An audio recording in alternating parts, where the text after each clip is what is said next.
So we know that Obito is the next DLC, and they've already robbed the range types of that with making him an attack type. Next up is Kaguya, and everybody's predicting a range, and I'm here to burst your bubble and say she's going to be a healer. Look, I know you might be wondering why range types haven't got a DLC in so long, but today we're going to be doing, basically the predictions for Kaguya, the things she's going to bring to the game, and these predictions are going to kind of support why I think she should be a healer and not a range type. But we're going to get into that when we get into the video. So make sure y'all like, comment, subscribe, turn the bell, do all those nice things, and let's just go ahead and hop straight into this.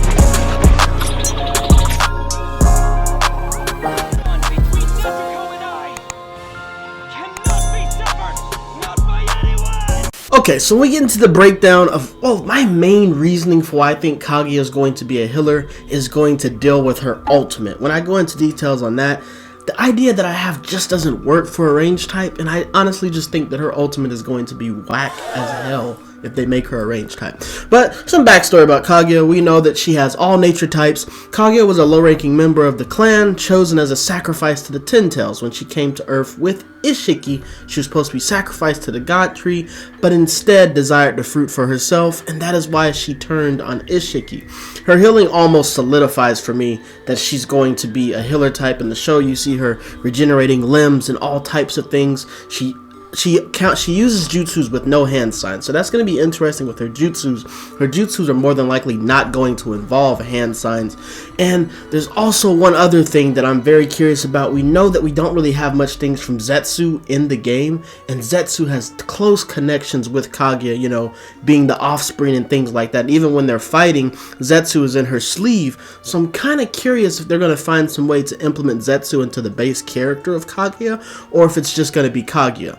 And those are some things that are some key things to think about with this DLC. Okay, so we get into the actual rewards for Kaguya. Of course, I'd hope they don't do it, but they're probably going to give us the 2 Shinobi boost. That's going to be one of the rewards. And we move into the first thing. I'm going to do some of the other things before the jutsu. So the first thing, the way that they're going to implement the Ash Killing Bones, I believe, is going to be a ninja tool. And this is going to be for the healer and the range class. And the way this is going to work, I think it's going to be similar to the Sukuna Hakona rods that we got from the Ishiki DLC. But I think what these rods are going to do, since they can't instant kill you like they do in the anime, instead they're going to have a poison effect. I believe this is going to be like damage over time, and I think this is going to work similar to the rods.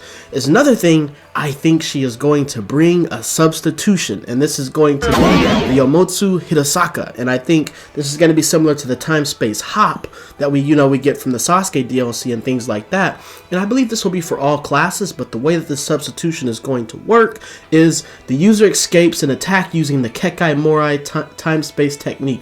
Immediately following activation, the user is rendered invisible to all enemies for a short time. With their movement speed greatly increased, attacking takes the user out of this state. When vulnerability state is finished, user exit time-space portal back to normal world. So the reason why I said the invisibility, because we know in the anime whenever Kaguya goes into her portals, it's kind of like she disappears and then she pops out of nowhere. So the way for them to implement this in Shinobi Striker is to make your person invisible, basically give you the Chikashoto state when you go into the portal, and this is going to allow you to maneuver on the battlefield and then come out of the portal and either strike somebody or even just get away when you're running with the flag. But I feel like this is a very simple way to implement Kaguya's substitution and make it pretty interesting. That's why I said it's not really going to be much of an attack advantage besides coming up behind somebody, but the movement speed increase is going to allow you to get away with the flag or get into a good position to maybe fire off from Majestic. I guarantee this will be one of the most used substitutions if they implement it this way. And as far as the invulnerability when you're invisible, I'd say the invulnerability and invisibility probably lasts about maybe 3 to 5 seconds. I think 5 seconds is enough to get somewhere and move around, but how fast-paced Shinobi Striker is, maybe 3 seconds is better. We move over to the next thing. I think we'll be getting Kaguya's older outfit when she first came to Earth, when she was wearing like the traditional clothes. I think that's something they can give. Of course, they could also do Hagoromo or something like that, but I think they're going to give Kaguya's old clothing. And then, of course, we're going to get an honorary title, and I think that is going to be the Rabbit Goddess, because, you know, that's what they always call her, the Rabbit Goddess. So I think that's what they'll give her for that. And now we get into the Jutsu, since it seems like these are the things that y'all absolutely love seeing me predict. And this was a little bit hard because Kaguya just has so many jutsu, and that's why I said I think she's going to be a healer, because the things that she does is just going to be better as a healer type compared to a range class. And the first ninjutsu we're going to be talking about is going to be the Kekai Morai Rabbit Needle Hair. And the way this is going to work, the user channels Kekai Morai taijutsu to harden their hair into spikes, firing them across a wide range. Users hit by the spike have their substitution stock reset and take damage over time. And I think this is going to work similar to... I want it to work similar to Nagato's Shirato, and also how they had it in Jump Force, where she was able to move and shoot out the rabbit, shoot out the ash killing bones. But I'd like it to be with the rabbit needles, where she can move and shoot them. But in the anime, for the most part, when she shoots the needles from her hair, she's stagnant and not moving. So if they do implement this jutsu, it's more than likely going to be similar to the Earth Dragon thing that you get from Hiruzen, where it's just shooting out in an area, but maybe you can turn your head and move while you're shooting the needles. And I think this will be pretty interesting. And you know, of course, this is going to allow some more range jutsus for the healer types. We move over to the next jutsu. It's going to be the Kekai Morai 80 Gods Vacuum Attack. And the way this is going to work, the user channels Kekai Morai taijutsu into the form of large fists, damaging opponents within range. This jutsu resets enemy ninjutsu cooldown. In addition, the user is granted Byakugan Vision for a short amount of time. And the reason why I added the Byakugan Vision is because with these Otsutsukis coming, they all have the Byakugan, and it's a waste to not do anything with it. Now, with this Byakugan boost, it's not going to give you the attack boost and all that stuff, because that would basically make the Byakugan jutsu pointless, but it's going to give you that vision, and you're not going to get the attack boost. And I think this is going to work similar to Sage Art Thunder Blast, where it's going to be like, you know, it's going to be armored, but it's really going to be just like Baryon Barrage. It's going to be like a Baryon Barrage for healer types, which is going to be crazy. And when we move over to the ultimate, this is why I truly think Kaguya will be a healer, because we know that Kaguya's main thing is her dimension shifting, and I don't see them implementing that with a range type, because that just, if we're being honest, it's more of a support type jutsu, and support types go to the healer types. So we move over to the ultimate. Hey, excuse me if I butcher this, but it's going to be the Amino Naka. And the user activates the Rena Sharingan and transports all users to an alternate dimension. Additional input left or right can shift the dimensions chosen. Each dimension allows the user to use a different unique attack. After additional input or time expired, the user expands into a giant tailed beast rabbit and explodes into a giant Truth Seeker orb. Now, I know this sounds like a lot, and if you don't know, Kaguya has like 6 dimensions, so I don't think they're going to implement all 6. They're only going to use 3 of them, and the 3 that I chose, the first one is going to be the mountain terrain, and I think this is going to have reduced ninjutsu cooldown for all allies, similar to the scroll reset, where it's just, you know, going to allow you to just get your jutsus quicker. I think they're going to skip the lava realm, and they're going to go over to the ice realm, and it's going to reduce attack tracking for all enemies and additional ice strikes. I think if you do an additional R1 or LB input, you can maybe do an ice strike from out of the ground.